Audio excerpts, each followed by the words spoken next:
the Wheel of Fortune. I got this wheel full of objections, and I'm just going to spin it, and I'm just going to call on people, and I just want to hear the first thing that comes out of your mouth. So we're going to have some fun with that scripting and role play. And here's the thing. I want to say this because I want everybody to understand where I'm coming from here. You're on Script Practice to learn and master scripts. No one on here expects you to be an expert. If you were an expert at it, you wouldn't be on the call. So don't be afraid about maybe saying the wrong thing and not having a response. I want you to give it your best shot. I want you to go from your gut, whatever comes out. If it's the right thing, great. If it's not, we'll correct you. We'll give you some different things you can think about, some different things you can say. But here's the whole purpose behind Script Practice. We sweat and practice so we don't bleed in war. You guys hear me say that all the time, and I really believe that. This is where you come in and you figure it out. This is where you come in and maybe you say the wrong thing. You do it here. I don't want you doing it in front of your clients. I don't want you practicing on your paycheck like so many of us do. This is where you come and get it figured out. So we got to get people on here that know real estate. We got Matt on here, Ashley's on here making calls. We got Betty, Diego. There are people on here, Liz, that are constantly calling. Scott, so many people here that make their calls. So it's not just going to be me giving you feedback. It's going to be other people on this call that are actually calling for sell by owners and making these calls and making these contacts. This is your call. It's not my call. I'm hosting it, but we're all on here to learn from each other. And I want to say this. Having your camera off does not make you safe. I'm still going to call on you. So you might as well turn your camera on. Stop hiding behind that camera. It's time for you guys to step out of your comfort zone and let's get started. So I'm going to do something really quickly. Maura, I'm going to ask you if I can make you my co-host, just in case, because I was having some internet issues. And also, if you see people in the waiting room and I don't happen to notice them, if you can let them in via the waiting room, I really would appreciate that. All right. Perfect. So I want to start off this morning really quickly just by saying thank you for plugging in and investing in yourself. You guys understand that real estate is a highly scripted business. We have to know what to say and how to say it, and we have to be quick with our response, right? Because sometimes we only have a second before that person hangs up, and we got to know what to say. So I want to start off today talking about something that Pete actually brought up last week, and I think this is something we all need to focus on. We're making our calls. We're talking to people all day. What happens when that person says, I'm actually interested in what you have to say. Yeah, can you come out and meet with me? That's what we're looking for. But a lot of us, we're afraid to get that yes because we don't really know the next step. We don't know what to say when they say yes. What is the next step when we're talking to someone on the phone and they agree to actually meet with us? What's the next thing that we do? And the answer is not drop everything and run to their house. That's not the answer I'm looking for. What do we do? Pre-call. All right, Manny, what you got, Manny? Pre-call? I was going to say pre-qualification. Pre-qualification, right? So I'm not going to go over the entire pre-qualification script right now, but I'm going to go over several questions that we need to be asking if we want to set ourselves up for success. Who can tell me the first question that we should be asking when we pre-qualify? Is it why are you looking to sell? At that point in time, Kevin, that's a good response. However, at that point in time, you should already know that because you've gone through your script already, and you should understand their motivation and what they're looking to do. The first question is my bad. Okay, so what's the next question once we know all of that and they say they want to meet with us? What should we be asking first? Do you meet any other agents? That is a question, and that's one we're going to cover. Here's the first question, and you guys may want to write this down. When I come out and meet with you and you feel comfortable with me, you feel confident I can get your home sold, do you plan on listing your house with me tomorrow night at 6 p.m.? Why would we ask that question first? Make sure they're serious.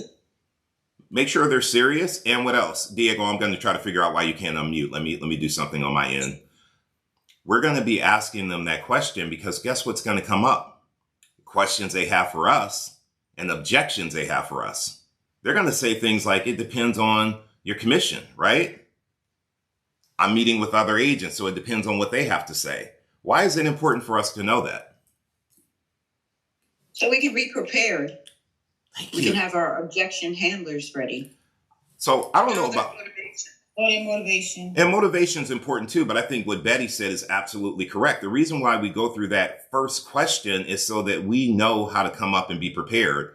An objection is an unanswered question in the mind of a seller. So if before our appointment, they are telling us what their objections are, guess what that allows us to do? It allows us to tailor our presentation to make sure we're covering their objection. It allows us time to prepare and maybe role play those objections out with our role play partner so that when we get in front of that seller, we know how to handle those objections they have for us. You don't cover the objection on the phone. When they tell you, well, it depends on your commission, don't start defending your commission. Just say, okay, well, that's great. We're going to talk about commission when I get to your house. But now you know commission's a big issue for them. So you better have 3 or 4 different ways to know how to handle the commission objection. You have to have several ways to show your value so that commission is no longer an objection. All right, so that's the first one. What's the second one? Somebody already said it. I think it was Ariane. Who else are you interviewing? Are you interviewing other agents for the job of selling your home? I don't know about you. I want to know that. Why should we want to know that? So we can have our stats and everything together so we can prepare to outshine whoever else they're interviewing. All right. And so how are we going to set ourselves up to outshine that person? Now we know that information. I know they're going to be interviewing Scott. So I have this information. What am I doing with that? How is that benefiting me?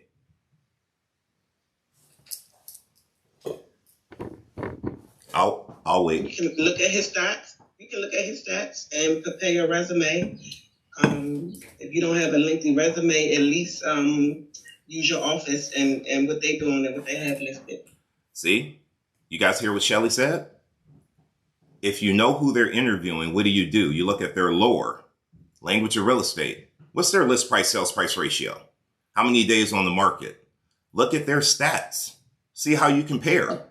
Because if I know what your stats are and I know that I outshine you, when I meet with that seller and they still want to meet with you, I'm going to say, hey, I know you're interviewing Scott. I printed out the stats from the multiple listing service. Let me show you. I get my sellers 103% to list price. He only gets 98%, which means that sellers that use me get 5% more on their home. Your house is $700,000. Would it pose a problem to you if I made you an extra 35 grand? I think not. We can actually shut down that interview if we have those stats, right? You get that, right? And if you're new, Manny, go for it. Throw it in there. What happens if they're interviewing a really top big agent? Then what do you do? So Manny, here's the thing. If they're interviewing a top agent that has stats that are better than yours, well, first and foremost, you don't bring those stats up, right? You've got to be quiet on that. But let me tell you something that I've shared. I don't know if I shared it on this call, but a lot of times, man, when they're interviewing that top agent, we almost kind of shut down. Like, there's no way I can get that listing. Like, it's not going to be mine. And I remember living in Dallas, Texas. I lived in Irving. I went and door knocked and expired. And I wasn't big on door knocking back then because in Texas, you're drenched from the heat. But I door knocked this lady and she was like, hey, we are interviewing agents. My husband will be home tonight. If you want to come back later on this evening, we'll interview you. But I want you to know we're interviewing X agent. And this was the top agent in Las Colinas in Irving, Texas. #1 agent. The minute I heard that name, my confidence just went down. I was like, ain't no way. Like, if they're interviewing him, there's no way. I'm new. They're not going to give it to me, right? And so, however, I had to show up. I had to go do my job. So I prepped for the appointment. I went back. I did the best job that I knew how to do. I was being me, but I was also covering the information. And I did the interview and I went home and my wife was like, how'd it go? And I was like, I did okay, but I know so-and-so is going to get it, right? So that next morning, I'm sitting at my desk and my phone rings and Rachel, she calls me and she's like, hey, Dave, I just wanted to let you know we're going to go with you to list our house. I was like, really? Like, I was surprised that I got the opportunity. And I said to her, I was like, if you don't mind me asking, Rachel, just out of curiosity, why did you choose me over, I can't think of the guy's name, but over the other agent? You know what she told me, and this is what blew my mind, and it taught me a lot. She said, David, I got to tell you, he is the top agent. He came in our house, and he was extremely arrogant, #1. #2, his phone rang twice during the listing presentation, and he answered the call both times and just kind of ignored them and just talking on the phone, right? And she was like, we don't want to work with him, so we're going to give you a shot. Dude, I ended up getting their house sold and helping them buy another house. It was almost $1.5 million in business because somebody else who was a top agent that I was afraid that I couldn't compete with was in there being rude and being arrogant. So here's what I'll tell you. Sometimes you don't have the stats to match that other person, but this is why it's so important that we pre-qualify and we go through this process, because what I was able to do with this seller that he probably didn't do is I pre-qualified. And Manny, when I tell you, I knew their motivation for selling. I wasn't just saying, where are you moving to? California, when you have to be there July. It wasn't just that. Manny, this is how I got it over that top agent. I slowed down the sales process and I was like, oh, California, that's awesome. I used to live in California. I went to college out there. What's important about California? And they started talking to me about it. And I tell me more about that. So I really got into their motivation. And I said, so what's it going to do for you and your family when you're there? And they started telling me more information. And I said, ultimately, once you are there and you're living that life and you're able to provide for your family the way you want to, how does that make you feel? I had such a connection with them, emotional level connection with them. And you know, logic makes people think, emotion makes people act. I was able to press those buttons and really get them to see that I was the right agent to help them. I don't know if that would have been enough to help me get the listing at that time because I was so green, but that guy just completely messed it up. And they were like, Dave, we got to go with you. And after that, I really started to understand the importance of taking my sales hat off. I think that's a problem that we make, and I don't mean to preach. Yes, I do. I'm going to preach for a second here. We got to take our sales hat off, guys. Too many times we get on the phone with these people and we're like, I got to get a new listing. I got to get a commission. I want to be up on the board at my office, and you're making it about you and your next deal. And I promise you, if you slow down and you spend more time talking to them about what they're trying to accomplish by selling their home, our job is to be a problem solver. In order to solve the problem, we have to understand what it is. So I promise you, if you slow down on your scripting and you spend some time really digging into their motivation, where you understand it and you understand the emotional reason behind their move, 9 times out of 10, they're going to end up listing with you because you're going to know how to push those buttons. Because we all know from Bo, what? Logic makes people think. Emotion makes people act. You know that, right? It's true. And so how do you beat a top agent? Sometimes you don't have the stats, but you're in rapport with that seller because you've taken the time to understand what's important to them and you're working to help them accomplish it. And Manny, one thing that Zig Ziglar says, and I live my life around this, you help enough people get what they want, you always get what you want. And so I translate that into real estate. I'm focusing on helping that seller get what they want. When they see I'm really serious about helping them and I understand what's important to them and I'm focusing on that, I get the business and then I end up getting what I want, which is a paycheck, right? But I don't make it about the paycheck. I don't show up with commission breath. I show up and I make it about them. And the last thing I'll say about this too, man, sometimes those top agents, one of the ways to overcome that is those top agents are really busy and they're throwing you around to people on their team. I like to sell it. You get me, you hire me, you get me. I'm not going to be passing you off to someone else. When you hire me, I'm with you through the entire process, soup to nuts, and I'm going to make sure that your home gets sold and I'm going to see you through the entire process. A lot of times people don't like the bigger teams a lot of times because they get lost in the shuffle. When they hire me, they get me. So that's another way I overcome that as well. All right, I'm done preaching. So, Joselina, what's up? Go ahead. Yeah, I just have a quick question. What if, like, for example, you had showing agents, right? Because your team, you're growing. Would you go to the listing appointment and then let them know that you have showing agents? That would be like, I mean, here they're selling, but since they were also buying, would you have somebody to like let them know who else is working with you or no? I definitely would. I talk about my team. And here's the thing. We don't recognize we all have a team, even if you're not on the team. You have your mortgage partners. You have your attorneys who are your partners. You have your photographers who are your partners. You have your stagers who are your partners. You have a team.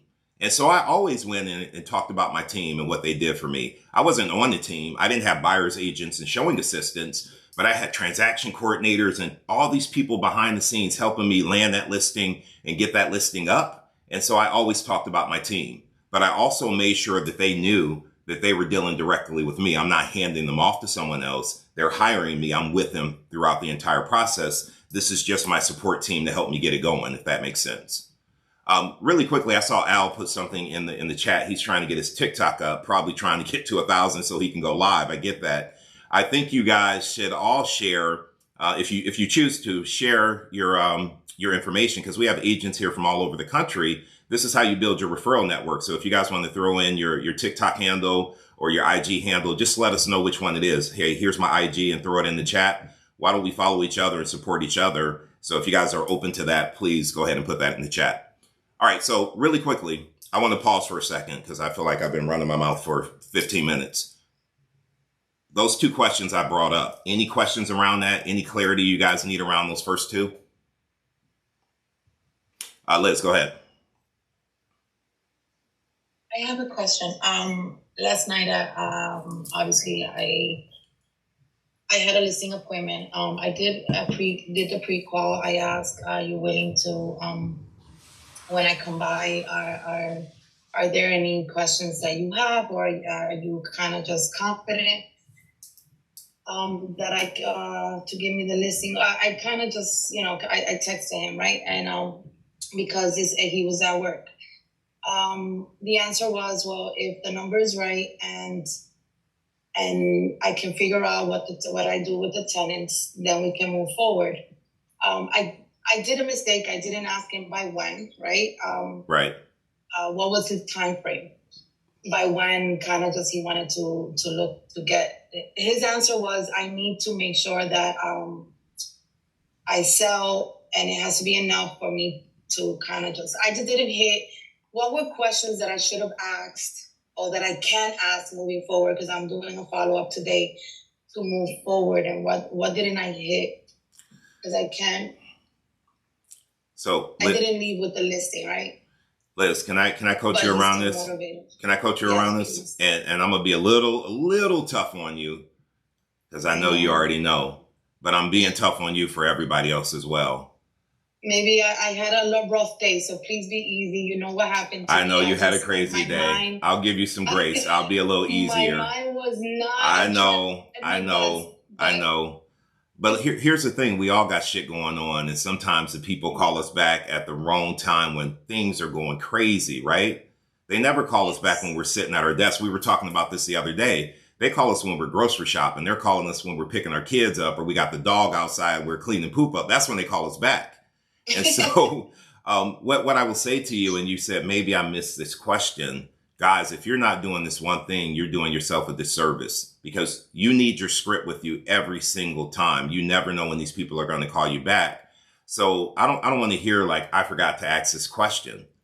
Take your script, take a picture of it, put it in your phone, or save it in Dropbox, or save it in Google Drive, where all you have to do is click one or two buttons and your script is right there on your phone.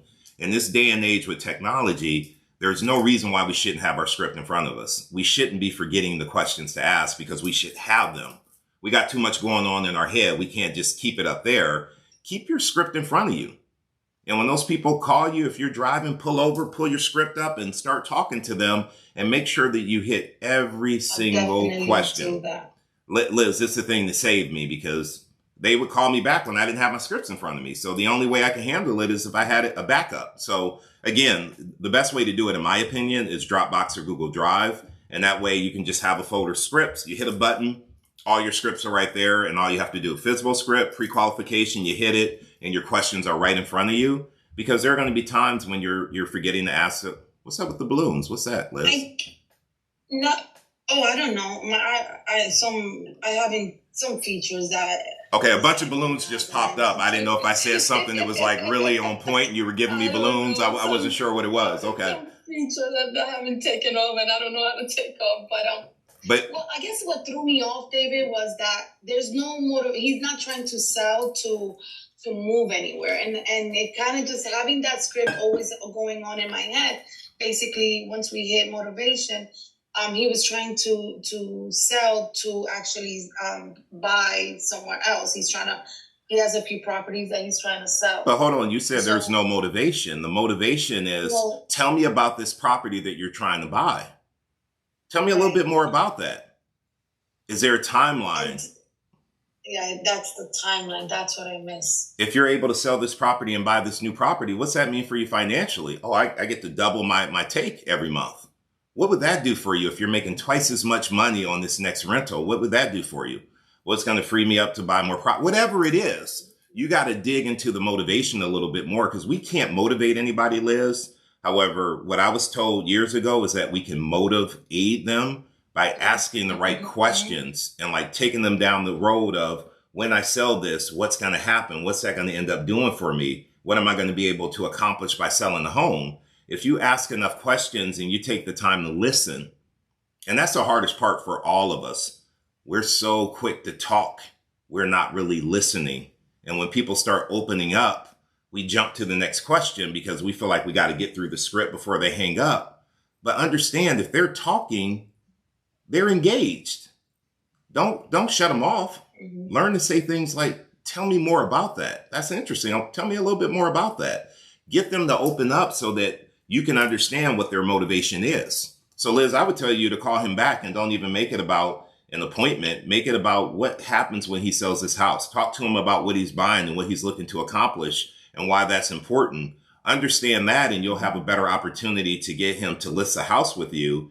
And even if he can't make the money he's looking to make, if the upside is better for him buying that new property, you still may be able to convince him to list the property. You just need to understand his motivation. And it got to a point where, David, maybe other agents feel the same way. I felt very confident, right? I think because I got confident, I forgot everything else. Like, I felt confident that he was going to give me the listings. And he even made an appointment with me on Saturday to go preview the second property. Like, he's really going to use me, right? Like, I'm his go-to gal. And so I felt a little confident. And so the questions went out the door for some reason. And kind of just going in. And I think that, I don't know if it's only me, but I'm sure. It's not just you. It's not just you. And I want somebody else to speak on that, though. I got Matt, I got Pete, I got Diego, I got all these people on here who call.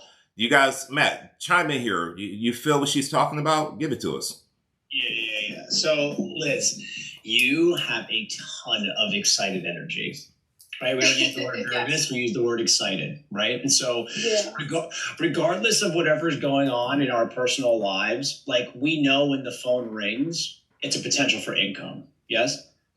So, if all we have to do is just root ourselves in that, and the first three words, and this works for me, feel free to use something else. I say to myself, I see that phone ring, it's an unknown number, or someone that's calling me back from an address that I called, disconnect from the outcome. It doesn't matter. It doesn't matter if I get the business. If I act like I don't get the business, guess what happens?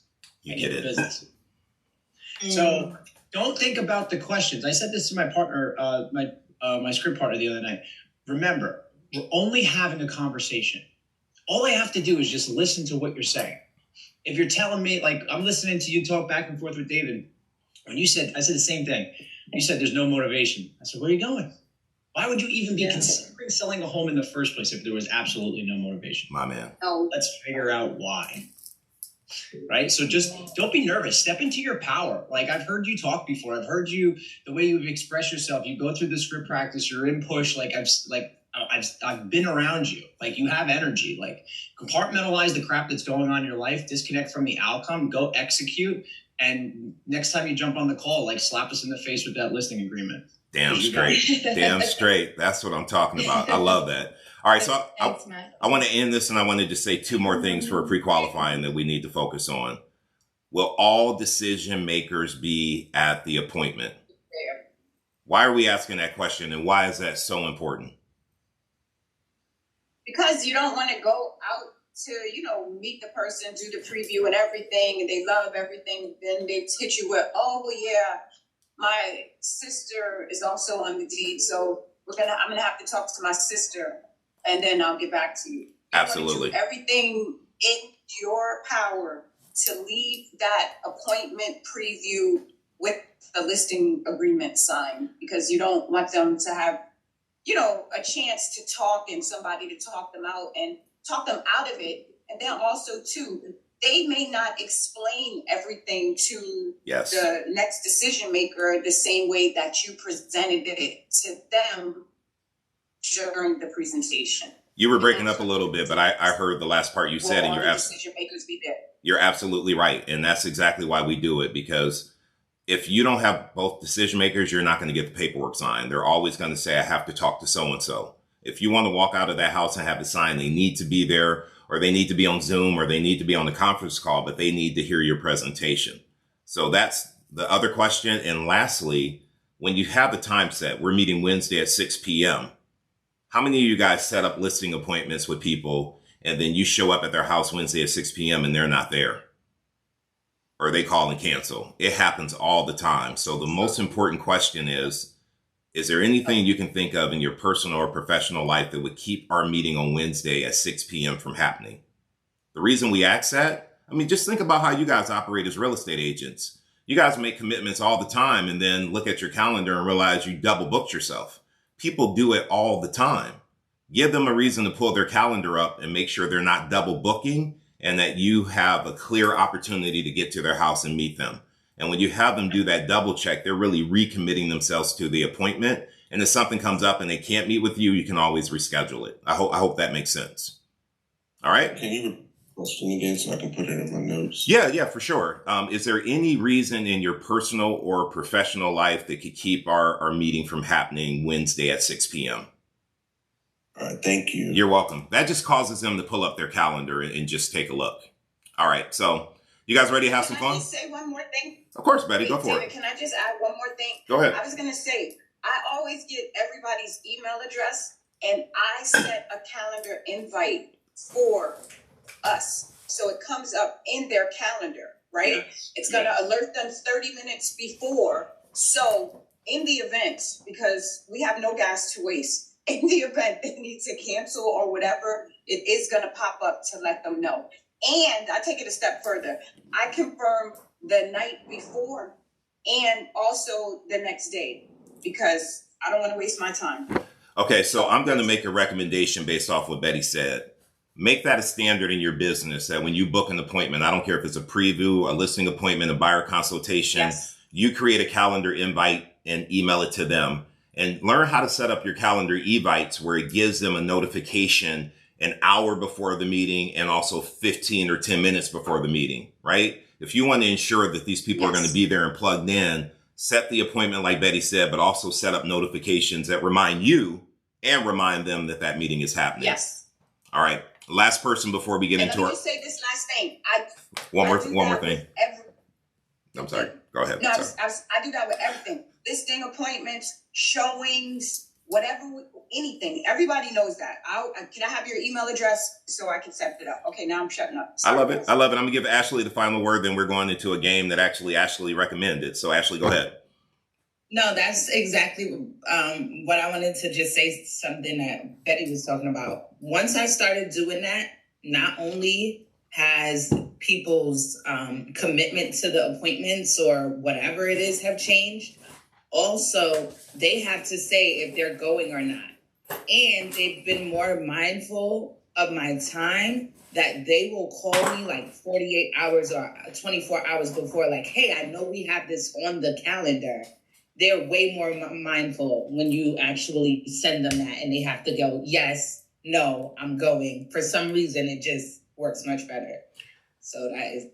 I love that you said that. And keep in mind, guys, we're trying to get 6% commission, right? Our intention is to get 6%, which means we have to show our value. Are we not showing our value when we're respecting their time and we have a system on how we get people set up for appointments and we're reminding them? We're showing up differently than any other agent. That's showing our value. Little steps throughout the way show our value. So when we say we're 6% and they are weighing us against somebody who's charging 5, and that person who charges 5 didn't confirm the appointment, didn't pre-qualify, didn't have a pre-listing packet, didn't follow a listing presentation, they just kind of show up and wing it, you're showing your value. And it's a lot easier to command your commission when they see your value. So make them see it. Make them see your value. All right, so we're heading into a game that I like to call the Wheel of Objections. It's like the Wheel of Fortune. I'm going to spin this wheel. It's going to come up with an objection. I'm going to call on 3 people to overcome that objection that comes up. Okay? Here's the game, though. You have to use a different objection than the person before you. You can't say the same thing. What I want to equip you guys with are 2 or 3 different ways to handle the same objection, so you can build up your library of objection handlers, and you have different way to overcome those objections when you're talking to a seller. So I'm going to share my screen really quickly, and I'm just going to press the button, and let's see what we get. This wasn't working that great yesterday in push, so let's see if it works today. It's a little wonky, but let's see. What are we getting? Ooh, I like this one. I like this one. Okay, so here we go. I'm going to throw this out. And listen, here's what I just want to say. Again, we're here to learn. I'm okay if you don't have the perfect answer. If I call on you and you say, David, I'm not sure what to say, I'm okay with that. If you want to attempt to go for it, go for it. This is all about getting out of your comfort zone. So don't feel like you have to be perfect. You're here to learn what to say. I don't expect you to know it. Okay? So with that being said, I do want to start us off, and I'm going to call on Rosalia first. Hey, Rosalia, I got to tell you, I have somebody else that I'm going to list with, a relative that's in real estate. I appreciate the call, but I have someone else already. Well, David, I appreciate you letting me know that. I just want to know what would happen if you and your relative don't agree on something. How would that relationship turn out? I hadn't really thought about that. I'm sure we'll figure it out. Well, David, I'm sure you'll try to figure it out, but what happens if something goes south and you can't figure it out together and you disagree? How do you think that's going to permanently affect that relationship? So you guys think that's a good question to ask? I do. And Mandy's saying sort of. I used to say, like, man, how's Thanksgiving dinner going to be if you guys are all sitting around the table and they didn't sell your house? How's that going to work? Mandy, do you have something different? Like, would you put a different spin on that?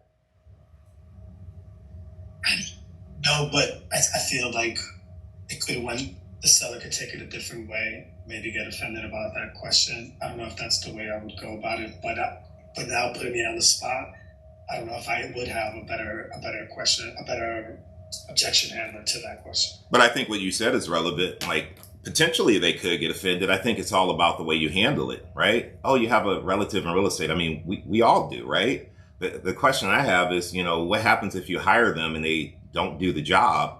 Are you going to feel comfortable firing them? I mean, that's got to be pretty uncomfortable when you're dealing with family, right? That's one way you can kind of plant that seed, right? But here's the thing that I want you guys to understand when someone says that. They haven't listed the house with their relative, right? If they were really that good and they were really a great option, would it even be a conversation that already would be listed? Understand that. I have relatives that I know that are in real estate. I'd never use them because I know them. We're relatives. I know those people. I'm not going to give them my house to sell. I know what they're all about. However, sometimes we feel obligated because it's family, and that's a heavy burden. So I want to hear, can we hear from the master really quickly? Mr. Show Enough, Pete Kopech. Pete, I want to hear from you. Easy with that word. Easy with that. Hey, word. Listen, master, man. You know how many hours it takes for master? 10,000 hours, man. Oh man, I got a long way to go. You on your way though, buddy, man. So let me just say this to you, Pete. Listen, Pete, I appreciate it, but I have a relative that's in real estate. We're going to actually list with them. Okay, you are going to list with them. Yeah. Okay, great, David. Let me ask you. I mean, I'm not surprised to hear you have a relative in real estate. We all do, right? I got some friends and family in real estate. I'm just curious. I mean, you're on the market now as a for sale by owner. What caused you to go for sale by owner as opposed to listing with them right off the bat? Well, when I told them I was selling my house, they told me don't even pay the commission. They would help me, come up with the price and tell me what I needed to do to be a for sale by owner. So they're helping me now. And they just said, save the commission. There's no point. The market's so hot. There's no point to pay an agent. Oh, well, and let me ask you, are they local? No, they're not local. And do they do that? Is real estate their full-time thing? I'm actually not sure. I think so, but they have a couple of things they do, but I think so. Yeah. See, David, that advice actually concerns me quite a bit. Can I explain? Sure. Yeah, well, see, and it's admirable trying to save the commission, right? But what I really hear you saying is you really want to net the most money in your pocket at the end of the day. Am I hearing that right? Well, absolutely. I mean, that's the whole point of being a for sale by owner. I need the money for my next acquisition. So, yeah, absolutely. Right. And if I told you that 80% of for sale by owners actually sold for less money than listing with an agent and paying a commission, and I could show you how that actually plays out, would that be worth 15 minutes of your time just to kind of show you how actually listing with an agent could put more money in your pocket? Well, like I said, Pete, I kind of hear what you're saying. And if there was a reason to list with an agent, I mean, my cousin's an agent. And like I said, they've been helping us out. So I feel like I would need to go with them. Yeah, I get that. And if there was a way we could work that out where maybe your cousin wouldn't feel slighted because you chose to work with me, is that something you'd be open to exploring? What do you mean by that? Well, see, we have various ways of kind of working around, but really, David, I mean, what kind of concerns me is that advice. Listen, I've got family members who I help all the time, and I do list their properties, and I actually wouldn't give that advice. I'd love the opportunity to just meet with you for 15, 20 minutes and kind of show you some examples and some things of how we could actually get your home sold and get you down to South Carolina by the springtime. So that way you're not wasting any time and still putting the most money in your pocket. Does today at 6 work, or would tomorrow at 4 be better? So I'm going to pause it right there. You guys see why I called on Pete? You see how he handled that? Like, smooth. And Pete, listen, I hear what you're saying, 10,000 hours of mastery. However, the way you handled that, like even when I called on you, you were doing something on your computer and I kind of caught you off guard. You still were able to handle it. That's how we need to be. I was writing down the objection handler, man. That's all I was. Okay. See, you were writing something down. When you stay ready, you don't have to get ready. You were ready for that. And you guys saw how he went into it. I would not have been insulted by anything he said if I was a seller. He wasn't like saying my cousin was horrible for giving me that advice. He just said, that's advice I wouldn't give. Can I explain? Like, can I talk to you about what I would do? That's another way. I think one thing too, and I'm curious, like, I noticed a lot of times when we're doing some of this stuff, like people will, or even just making calls, I hear people say like, oh, I know you'll pay a referral fee, or I know you'll do this, like all that kind of stuff. But like, I don't even really like to lead with that. I don't really like to even bring pay. Like, I don't want to pay a referral fee. Why? Because they know the cut. Like, I don't know. I try to like isolate the actual objection and not have to even go into that, because like there may be a situation where they self-discover and they're just like, yeah, I don't need to pay my cousin this. Like, he's not even really that important or whatever it is. I don't know. So, I hear you on that. Anybody, before I keep talking, anybody else have any feedback on what Pete just said? Diego, Manny, Ashley, Liz, all my people who are prospecting? This is y'all's call, not just mine. I want to hear some other input. I like Pete's on that. Yes, I like Pete's take on that as well, because when somebody does tell me that they have a relative, of course, I try to go through everything that Pete said, but I do throw in the fact that I wouldn't mind giving a referral fee to the relative, or we could work it together. Yeah, I like that as well. And however, I would say maybe hold that if Pete's able to get that appointment with them and he's able to meet with them and they really feel good about Pete, but they feel bad about their relative, and he isolates it. Like, listen, Mr. Seller, other than your cousin, is there any other reason you wouldn't list this house with me? And they say, Pete, listen, they just got their license. We feel like we got to support them. My mother would kill me if I didn't get my baby cousin a shot. If it's that type of thing, then I would bring up what Pete said. Listen, there's a way where we can structure this where, we bring your cousin in and he gets a cut of the deal. He doesn't have to do anything. And that way it's a win-win for everyone. You support your cousin, he gets paid, but you get to hire the right agent for the job to get your home sold. And so if we could work that win-win out, would you do it? Yeah, and the only reason that just kind of my, I guess, general philosophy. And I think when you like, okay, so let me give an example. I went to the Peloton store yesterday, right? Okay. And I was like, hey, you guys like have any discounts on this stuff, or like you have any like we bought like the Peloton guide or whatever, we're gonna try it out, and I was like, hey, you get a free t-shirt or anything, and they're like, nope. So I know in my mind there's no wiggle room there asking for stuff. I think when you lead and you open, like especially very early on in a relationship that you're trying to build, and you're already giving stuff away, where does it stop? You're kind of setting an expectation that I'll do whatever it takes, I'll give away whatever it is, and then you could potentially find yourself in a position where you do all this work, you spend a lot of time, and when you really do the P&L and you really balance your time, your energy, everything that you put into that deal, you're not really making enough to sustain the life that you really want from being in real estate. Pete, I have two things. I have two things based on what you said, and then I'll go to whoever was just speaking. Number one, are you looking to buy a Peloton? No, I got a Peloton. Okay. I honestly, this was a little bit of going out and touching your dream, right? Like driving the car, sitting Yeah. there. So Yeah. it was like a $6,000 treadmill that I would love to have, but it's way too much money. So, but just being able to get out there and walk on it and feel it and do all that. It ain't way too much money. We just got to sell some more houses so you can get it. So you need to have Ashley get a video of you on that treadmill or a picture of you on that treadmill and throw it up on your vision board. Let me say this though. You brought up a very valid point about like giving away stuff in the beginning. This is why I think script practice is so important, especially around commission, because what I have learned is that if we start off that relationship by discounting our commission, they always have their hand in our pocket. If a deal comes in and we're a couple $1,000s apart, the seller's going to be like, you and the other agent figure that out. Put your commission into it if you guys want to sell this house. I'm done. Or the inspection issues come up and they don't want to fix the water heater. They're going to be in your pocket trying to get you to contribute to fixing that water heater. And so it's so important that we learn how to defend our commission. And listen, no is a complete sentence. Will you lower your commission? No. Any other questions, right? That's the best response. Good point, Pete. Love it. Somebody was trying to talk and I didn't recognize who that was. It was a lady. Who was that speaking? I felt like I cut somebody off. No? Okay. Betty, did you want to unmute or should we go to the next objection handler? All right, I'm going to go to the next one. All right, here we go.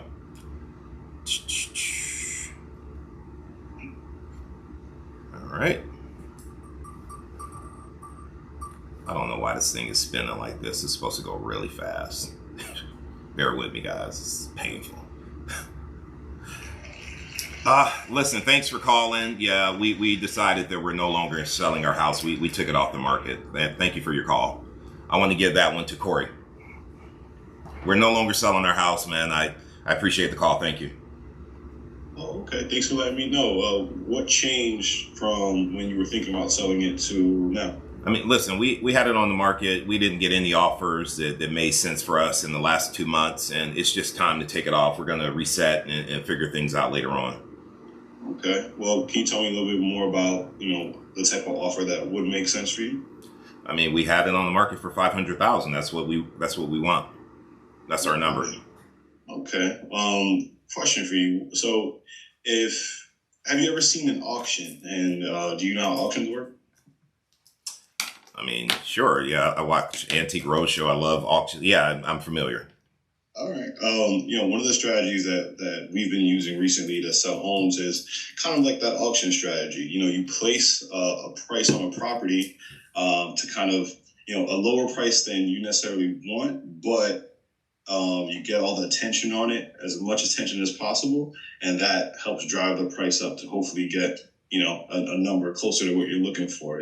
Could that potentially, a strategy like that maybe work for you? I don't know, man. At this point in time, we're just kind of so disillusioned with the whole process. We need a break, man. Why don't you give us a call back in April and we'll figure out what we're going to do this spring.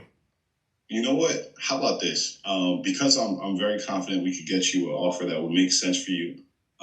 What if we were able to meet today at 6 or tomorrow at 4? I'll bring my team and we could show you how we could get as close to your number as possible. I appreciate that, man. But right now, I need a break. So hit me back up. I like your energy, but right now it's just not the right time. I'm shutting you down for a reason. I need some help. I'm shutting you down for a reason because you didn't do something. That's why I'm shutting you down. But good job, man. Thank you for speaking up. And I like you talking about the auction effect as well. So good job with that. David, go ahead. All right. I think Corey did great, and what I was itching to say to him was find out where they were going. Where were they going? Where were they going when they were going to sell their house? Hey, David, man, listen, we're no longer selling our house. So I appreciate the call, man, but we're taking it off the market. I can appreciate that, David. Let me ask you a question. When you had listed your house, where were you going when you were, after you sold your house? Like, what's next for you guys? Well, we're retired, so our plan is actually to get down to our property in South Carolina. Okay, so you already have a property in South Carolina. Mm-hmm. You're already retired. Correct. So the only thing stopping you from leaving and going to South Carolina is the sale of this home. Yeah, I mean, we got to get this thing done. So we're going to reevaluate. We really didn't want to be here for another winter, and here we are. So we're going to reevaluate and probably do something in the spring. Okay, so you're retired. You already have your home.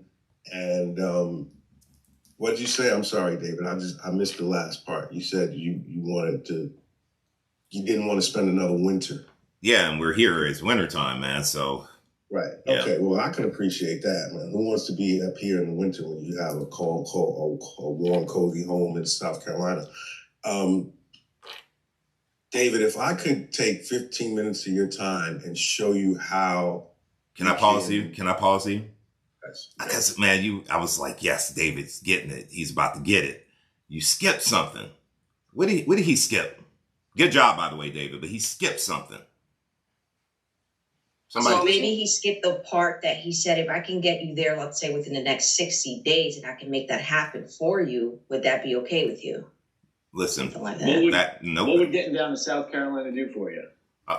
Pete, so we bought this house down there because that's where my daughter and my grandkids live. And we want to spend our time there. We want to be around family. Oh, man, that's amazing. So your daughter and your grandkids are already down there. Yeah. Yep.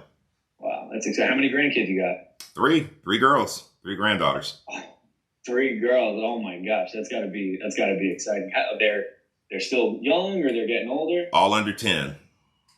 All under 10. Wow, that's a special time to be a part of those girls' lives. I can certainly appreciate you wanting to get down there. Let me ask you, what would it look like if you were here for another, 6 months to a year and you weren't able to spend the time with your 3 granddaughters? That's a little frustrating. Our whole plan was to be down there already, and most of them have birthdays, in the spring. So we really wanted to be out there to celebrate, but we'll have to refigure that one out. Wow, birthdays in the spring. Yeah, so I guess that means you're kind of traveling, right? You're taking the airplane that back and forth. You got to have. Gets a little pricey. Yeah, it gets a little pricey. We were hoping not to have to be doing that commuting anymore, but it is what it is, I guess. Yeah, I got to tell you, I was just in Mexico and we got that snowstorm that came through, and man, I was so worried about having somebody here taking care of the house. Luckily, I had my cousin. But let me ask you, Dave. Listen, that sounds amazing, getting you down to South Carolina and kind of getting started in this next chapter of your life, right? That's what I'm hearing? For sure. Yes, absolutely. Yeah. And now, Dave, listen, I don't know that I can help that. I don't know that I can help you get down to South Carolina, and that maybe it doesn't make sense right now. But if there were a way that we could get your home on the market and you knew that it would sell, and you knew for a fact that it would get you the money in your pocket that you needed to get you down there for spring, so you're not going back and forth, and you can spend the time with your 3 grandkids and really start this next chapter with peace of mind, what would stop you from taking 15 minutes to take a look at that? I guess when you put it that way, nothing. We really want to be out there. It didn't sell. My agent didn't really have any answers on why it didn't sell. And we just felt like we needed to take a minute and recalibrate and figure out our game plan. Yeah. Listen, I can appreciate that. You've been on the market for 6 months, and the uncertainty of going back and forth. And yeah, for sure. It really sounds like you just want to get to that next step. So listen, let's do this. Like I said, David, I don't know that I can help you, but we do specialize in helping people sell homes that didn't sell the first time. So I'm actually in the area today at 6, or I could actually stop by tomorrow at 1 p.m. I know you said you're retired. Which time would be better for you? 6 is fine. We have dinner at 5, so 6 would work. Okay, perfect, David. So I'll see you later at 6. Excuse me. Let me just drop my mic real quick. Well, and I gotta say, just being on these calls and talking to you has been super helpful, because you've been really pushing on me to get down on motivation. And that's what that example was. That was just me getting down on motivation, and that's really been helpful for me. I got something I want to say, then Manny, then Crystal. And Pete, I noticed that you've been working on that. And yet, if I could coach you on one thing, there's one question around motivation that you didn't bring up, and I still think you were fine without it, but however, I know it would help you even more. Anybody know that one question he didn't ask around motivation? And it's not timing. It's not the timing. How would it make you feel? That's it, Diego. Like, Dave, like, so let's look at it this way. It's the spring, your granddaughter's birthday, and you're actually there, living there, and you're able to hang out with them for their birthdays and spend that time with them. How's that feel? And when I tell you, man, that's everything for us. We worked when our kids were growing up, we weren't around, they were latchkey kids, and we just really want to be there for our grandkids and watch them grow up. To me, that's everything. You got me now. So adding that one little piece in, man, how would it feel? So why are you selling? Why is that important? What will it do for you? How would that make you feel? Like digging deep like that one extra question can help you. However, I think you'd still get it based on what you said without asking that question. You did a really good job with that. Manny, go ahead. And then I got Crystal. I think for me, my big aha in this whole script practice today was the way you're trying to be human with them. Yes. Instead of being a salesman and just like being such a salesman, you're trying to understand the compassionate, the empathy side. And I think once you build that, from what you guys have been showing me right now today, which is helping me today with this listing appointment that I have across the street from my house today, I realize now what I've been doing wrong. He keeps saying he doesn't need to sell, but I haven't asked him, why do you need to be there? And how would that make you feel once you get there? So for me now, I realize take my sales hat off and try to be more of a neighbor, more of a friend. And that's how I get the business. That's how you get the business. And Matt said it earlier, and I completely agreed with him. Don't be tied to the outcome. Like, what's going to happen is going to happen. However, Zig Ziglar, you help people get what they want, you'll get what you want. You want the business. Focus on how to help them get what they want. In order to help them get what they want, you got to understand what they want. And it's all about being human and digging and understand the motivation. So, Manny, I can't wait for you to send me a picture of that signed listing agreement. You're going to get that. Let's go get it, man. And let's go get it at 6%. Okay. Done. All right. 100%. All right. I got Crystal, then Beverly, then Matt. Crystal, what's up? So I was just in love with the way that he made it personal, like made conversation, and just like talking to a neighbor, or just the whole point of helping. Love and it. in that, still digging for their motivation. And that makes a connection on the human side. It's like, I'm not really a salesperson. I'm here to help you. I'm human, you're human. That connection, I think, just would cinch any appointment. It's happened with me before when I was not trained, and that was the only thing I knew to lean on, was to just have conversation as two humans talking. And I ended up getting an appointment in the listing over a super top agent, because she said, I asked her why she chose me, and she said because she liked my personality. There you have it. There you have it, right? Thank you, Crystal. I appreciate you saying that. And here's the other thing Pete did. I don't know if you guys heard this. He was like, I'm not sure if I can help you. I tell people that all the time. I don't take every listing. If I can't help you, I'm not going to waste my time or waste your time. And people want what they can't have. When you're telling them, I may not even take your listing, I got to see if it even qualifies for my program, if it even works for us to work together. They're more interested. They perk up a little bit because you're not coming with that commission breath like most people. You're saying, I might not even be able to help you. I may not even want to help you. Beverly and then Matt. Hi, thanks. So I was wondering, would you ask them, why do you think it didn't sell? Why do you think your home didn't sell? Absolutely. And one thing I love about that, and I like to say it a little differently. I like to say, man, I know this area. I can't figure out why the hell your house didn't sell. It's a bit of a pattern interrupt. And I let them start talking. Mm-hmm. And then you go into your script. Well, how'd you choose the agent? What did they do to market your property? What do you think they should have done? Then you go into your script and you're like really filling things out. So that's a really good question, Beverly. I agree with that one. Matt, you have the final word. Awesome. So So I hear a lot of things. Everyone seems to be kind of like struggling with like figuring out how to ask a question. And the first thing they want to do is ask like why, right? So something that like conversations in artwork, right? So we want to have the most natural type of conversation in order to get to the motivation, in order to help them out as best as possible.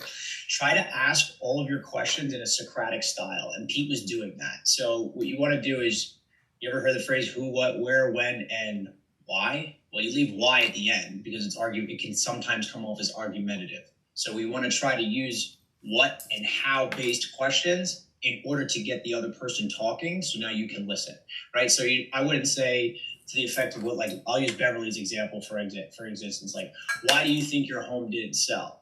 Okay, that sounds pretty argumentative, right? Oh, what do you mean, why do you think my home didn't sell? What could you tell me about what your other agent said as to the reason why your home expired, right? So now I start with what, and even if you have to plug a why in later on, I knock down all of your defensive mechanisms right away off the bat, and now we're having a conversation. So yeah, do that. Try to do like what and how questions, and when you're practicing, like I would be like, oh, this is a why question. I don't know what else to say. Write it down. Start with what, and then like just write it. Continue writing it out, and be like, oh, there we go. And that's how you work it out. Man, that's Pete awesome. Does a great job of that. That's awesome. Yeah. Go ahead, Diego. Go for it, man. Yeah.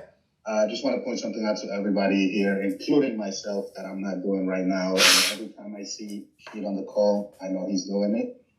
Stand up when you're making calls. That energy's different, ain't it? Yeah, it's so different. You know, you're sitting down, you're relaxed. You're standing up. So you know, I just wanted to put that out. No. Power poses, Diego.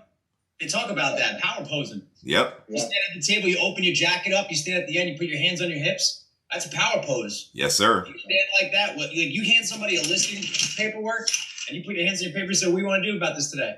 And your jacket's open. I'm obviously not wearing a dress. If I did, that'd be silly. I got your jacket open, your hands on your hips, you're looking at somebody. What do you want to do?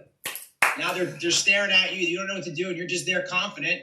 Maybe they don't know what to say. Use David's line. All right, listen, I got a couple of phone calls I got to go make. I'm going to step outside. When I come back, I'd love to see your name on that paperwork. That's right. I'll talk to you in 10 minutes. Boom, and you walk out. And come back, you have paperwork signed. That's called closing, and they're looking to hire a salesperson. Show them you know how to close, right? We're going to talk about that next week, how to close at the appointment. So I got 3 things before I let you guys go.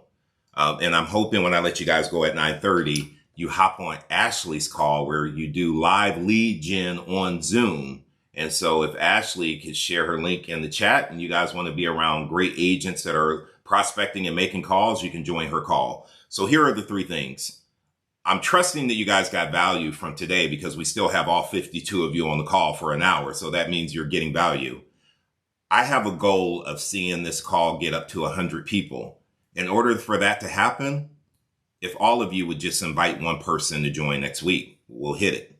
So if you're getting value, do me a favor, share this link and let people know about this call so we can get up to that number next week. Number 2, for those of you who aren't speaking, aren't raising your hand, don't have your camera turned on because you don't want to get called on, and you're letting that fear of putting yourself out there keeping you from learning and keeping you from having success, Betty and I and Lauren and Jolie, we are starting something called Speak Easy for Realtors. Now, it's only for people in New Jersey right now. We're doing it live. Eventually, it'll go virtual.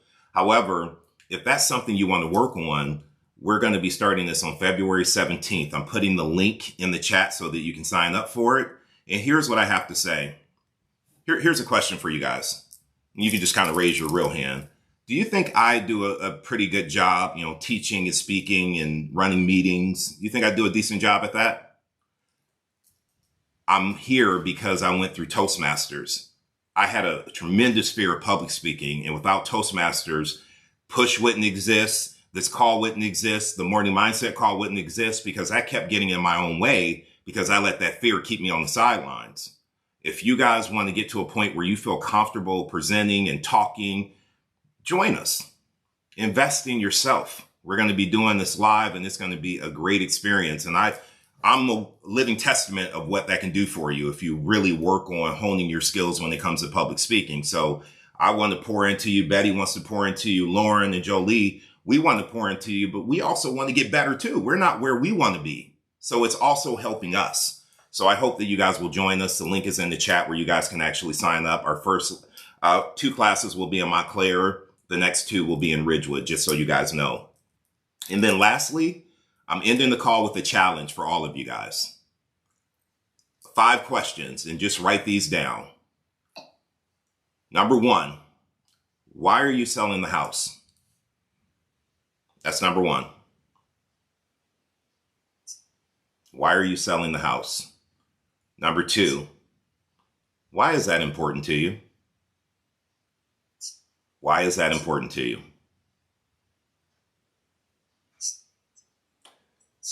Number 3, once you sell the home, what's that do for you? What's that do for your family? What's that do for you? Is number 3.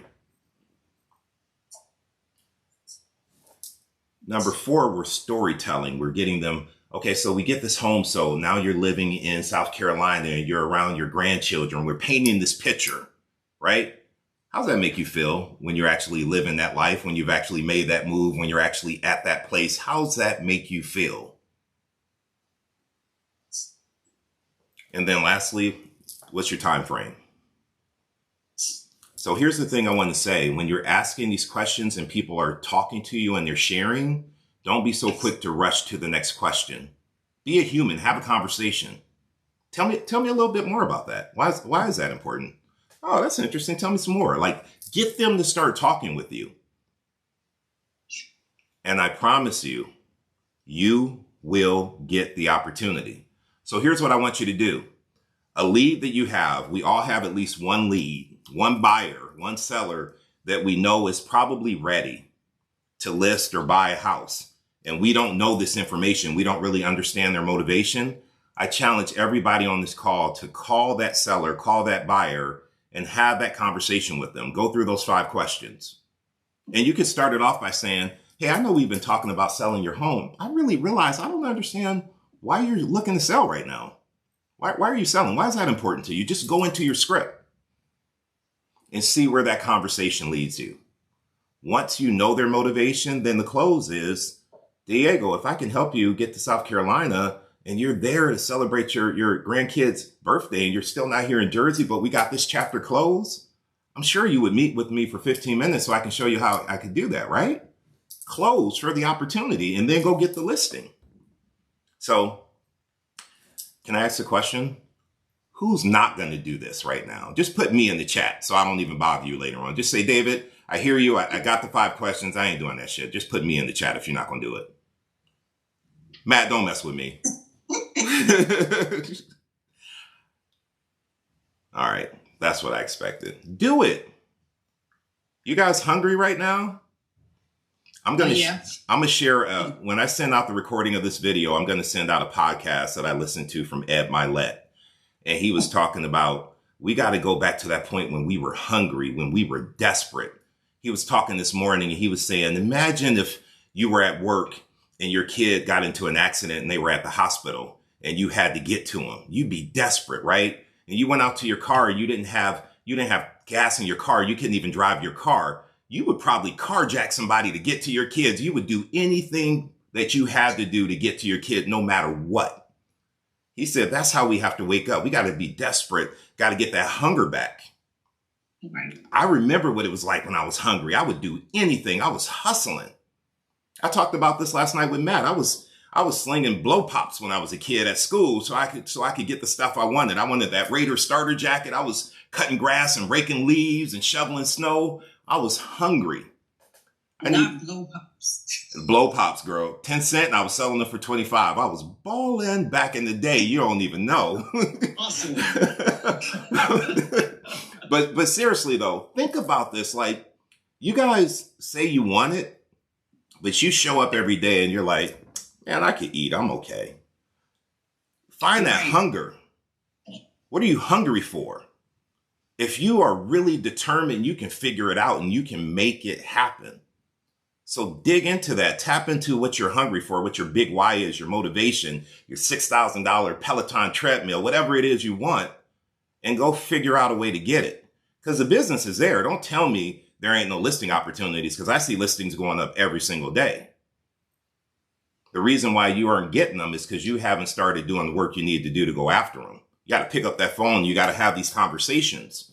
And the way you get better at these conversations is being on this call and hearing Manny and Pete and Matt and Betty and Diego and everybody talk. And you're hearing what they're saying and you're taking notes. And the next thing you know, what they said comes out of your mouth. And you're like, where'd that come from? I heard Pete say that on the call last Friday. Damn. And I got the listing. That's how it works. So don't come here if it's just for infotainment. Come here because you're hungry and you want to learn what to say and you're willing to go implement what you've learned here today. And I hope that you guys will go get after it. So I'm out. I hope you guys have a good one. I'm hoping to see 100 people on this call next Friday. Let's go get after it. Let's go have a good weekend. Let's go make our money. I'll see y'all later. Thank you. Thank you. Yes. Thank you. Thank you, David. All right. Thank you. Thanks for the participation. I appreciate you guys. Have a good one. You too. Record.